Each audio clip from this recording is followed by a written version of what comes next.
This is At Risk Radio. Welcome to At Risk Radio. At Risk Radio is a show where we talk about leadership in the church at risk. My name is Mark Stafford, and I'm usually the host of the show. But David, you have something else in mind. I'm here with David Witt.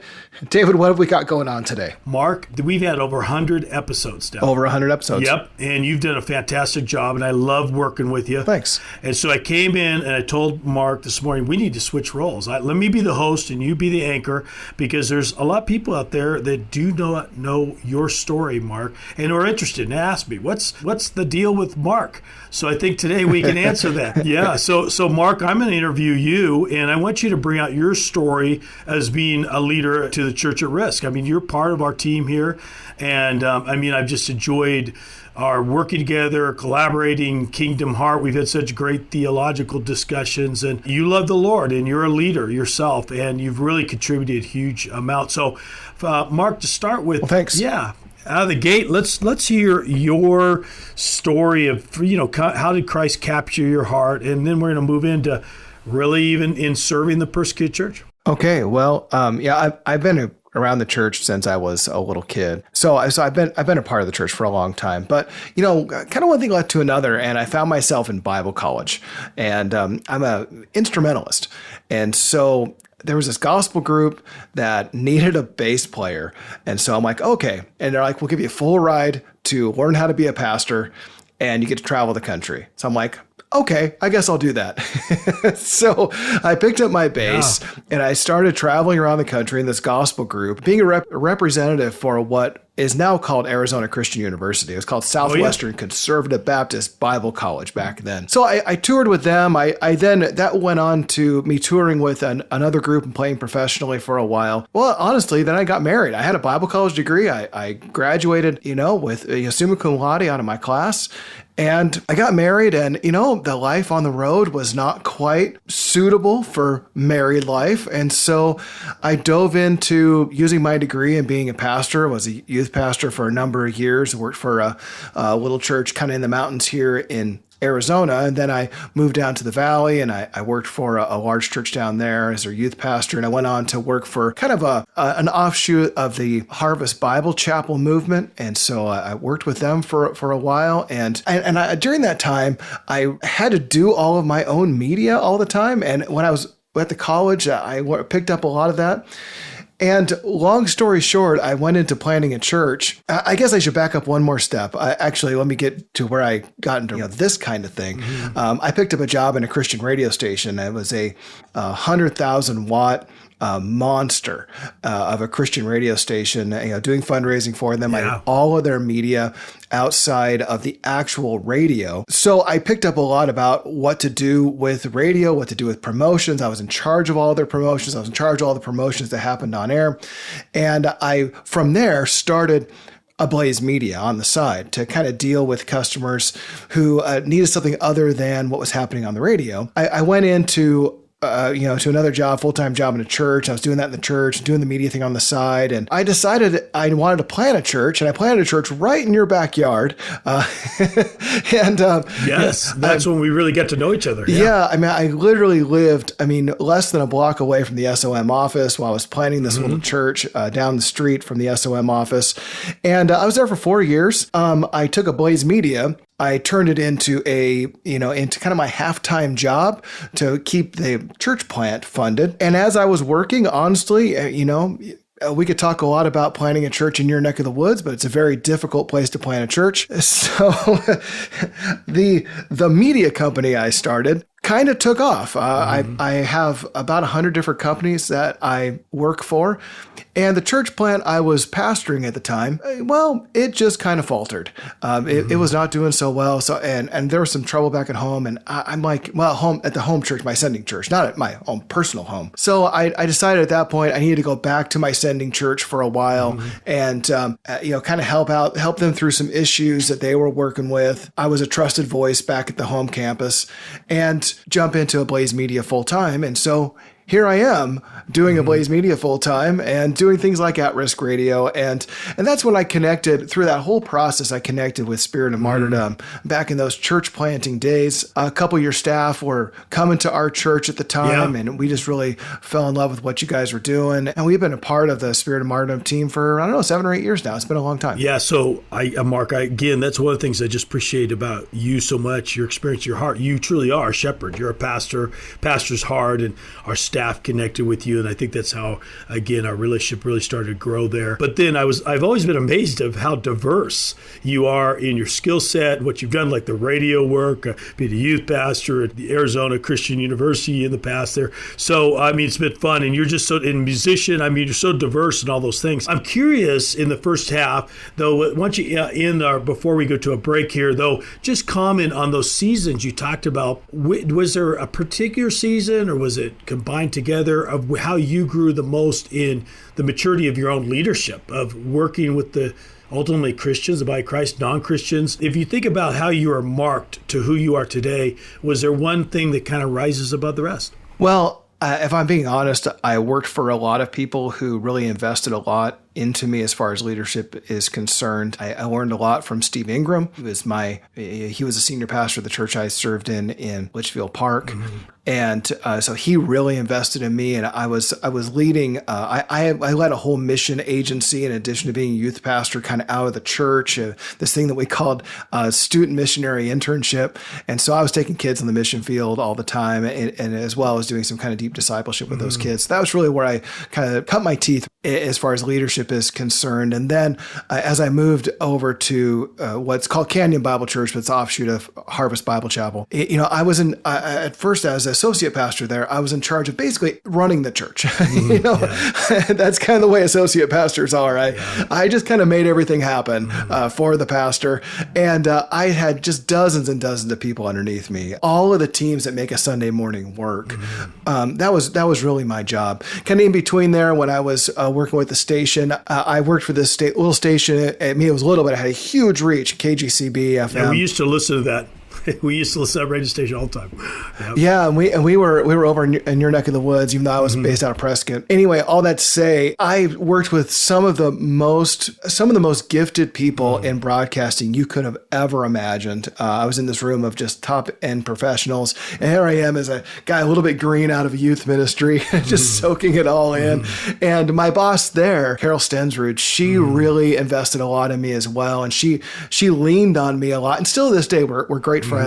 And so there's been a lot of opportunities over the years where I've had the opportunity to have really great leaders invest in me and then entrust me with a lot of what was important about their organization. And now moving on to what I do with Ablaze Media, I have hundreds of people who call me and entrust me with, their digital marketing, with their website, with, various aspects of their business. And, we try to be faithful with all those things. Yeah.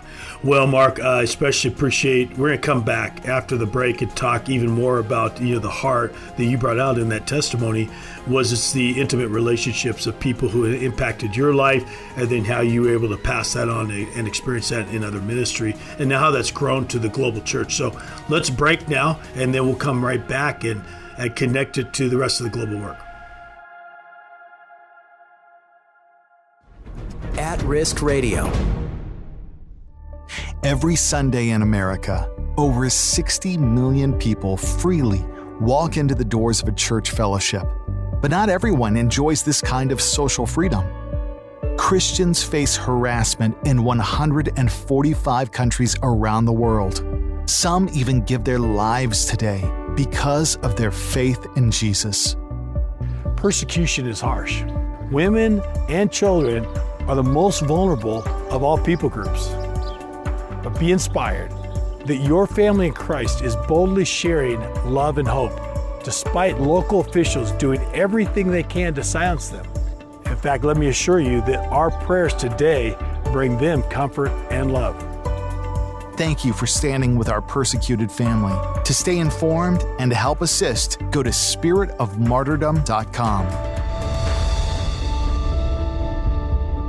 Welcome back to At Risk Radio. This is David Witt. I'm the CEO of Spirit of Martyrdom. And today we've switched roles with Mark, who's usually the host. I'm hosting and he's anchor today. We're getting to hear his story of the Lord's impact in his life and maturing him in leadership.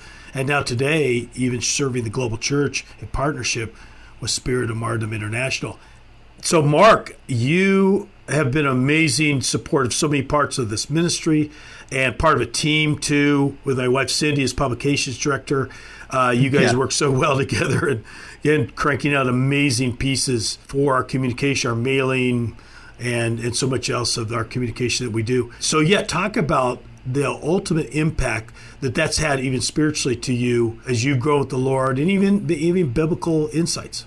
Yeah, so there's a number of things, David. I mean, first of all, we're making all of the newsletters, obviously in a team with the folks there at SOM, Cindy and Becca and others. But I'm physically on my computer putting the newsletters together. You're actually one of the few I still do all the graphic design work for myself. So we greatly appreciate that. There you go. I feel like I need to pay attention to that myself, even though I run a team of people. So I'm reading the stories. I'm looking at the picture. I'm editing the picture. Sometimes I got these guys on the phone and their lives, they're infectious. What I experience here as a believer is nothing like what a guy like Russell's experiencing, or the kind of persecution that, the guys in India or the guys in Africa are going through. So, just these guys who are really living out genuine Christian beliefs. They're really the real deal. When you get around those kind of people, it's challenging, it's convicting, and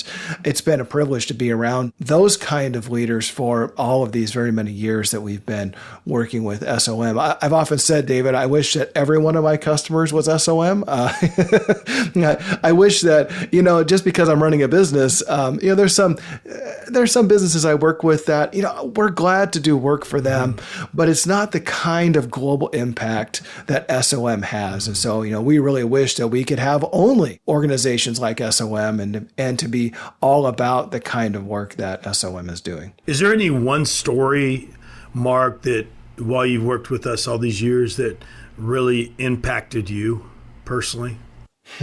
That's a good story. That's a good question. Honestly, there's been a number. I guess the one that really was the most sobering was the story of, I'm going to say his name wrong, the guy in India. Was it Yalam? Yeah. Yalam. Yeah. I was going to say that and it didn't sound right coming out. The story of Yalam, and that not only was he killed for his faith, we've seen a number of guys over the years who have given their life for the gospel, and that's always sobering when that happens. But in his case, not only was he giving his life for the gospel, but his life was taken from him in a very violent way in front of his family. And, the things that we fight over in the American church are just so menial in comparison to what those guys are facing and the kind of faith that they have to really put it all on the line for the gospel. And so I think that's the one that was probably most impacting for me. Okay. Yeah. Thank you. Well, Mark, again, it's been just fun to turn the mics around and get to interview you, brother. And it's been such a sweet relationship and growing. And we're over, like we said, 100 episodes. I think 110 last I saw, right? Is that about right? Do you have that number? Something like that. Yeah. So that's amazing. We're working on a number. Yeah. Yeah. I don't think both of us ever imagined, that we'd continue to have this content, but God continues to bring us amazing people we're interviewing, the work around the world, like you said. The directors we work with are the most credible people who love Jesus there. It's effectual, it's genuine, as you and I have experienced, and so it's fun getting them on the podcast. And so I'm going to bring us out, Mark, but thank you so much for being a willing victim or a participant for me being on this side. Yeah, you got it. Okay. Well, so we want to encourage you to step out and become a better leader in the kingdom of God. At Risk Radio invites you to get involved with those who risk much for Jesus. You can get involved by subscribing to our newsletter. Our full-color newsletter comes out every month and features stories from those who are serving on the front lines of the most restricted areas of the gospel. You can sign up at atriskradio.com. You can also help the podcast by subscribing, that little button on subscribe. Then you'll know what new podcasts are coming out. Share it with friends. When you're moved, that's a way to be a representative of God's work and his kingdom, and also do a review. Reviews are a big deal. If a lot of people are reviewing, actually the podcast platforms will share that with others. So please consider that in your way of participating and helping. If you have any questions, we'd love to answer those questions. You can email them to us. And if you email an audio clip of your questions, we might even play it on the air. So our contacts at atriskradio.com. Lastly, At Risk Radio and SOM International, our crowdfunded ministries. We're supported as you sign up to be monthly donors or buy books, or actually we're no buying books at our bookstore. It's donation. It's exchanging a donation for a book. Yeah, I know. We just love for whatever God puts on your heart. So visit SOM Bookstore at spiritofmartyrdom.com or sombookstore.com. Until next time, my name is David Witt, and this has been At Risk Radio. You've been listening to At Risk Radio. For more, go to atriskradio.com. At Risk Radio is a production of SOM International.